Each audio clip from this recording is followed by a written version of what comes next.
Здравейте, приятели на канала Астрология с Имана. Аз съм Анна Христова, астролог, таролог, терапевт, цветни есенции.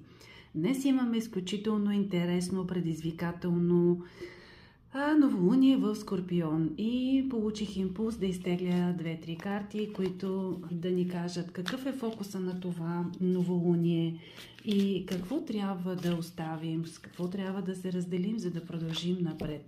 Тук тегля една кратка прогноза, а в абонаментното членство имам разширена прогноза, в която разглеждаме какво е добре да оставя, какъв е фокуса ми сега и какви са целите и намеренията ми за следващия лунен месец.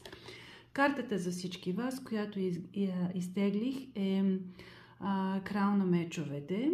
Това е една енергия, която наистина идва с ясна мисъл и фокус. Това да се отстояваме. Възможно е в следващия месец, следващия лунен месец, да се появят хора, особено мъже, а възможно и вие да се проявявате по този начин в мисловната, в най-различни планове, мисли, неща, които искате да случите. Все пак преминаваме след 2 дни в Стрелец и е възможно да бъдете вдъхновени и всички да бъдем вдъхновени от този импулс, който ни сочи напред и който ни вдъхновява.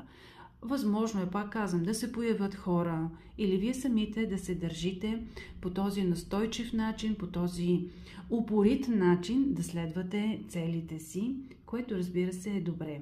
Пълната прогноза на Таро картите, какво ни очаква следващия лунен месец, заповядайте в абонаментното членство.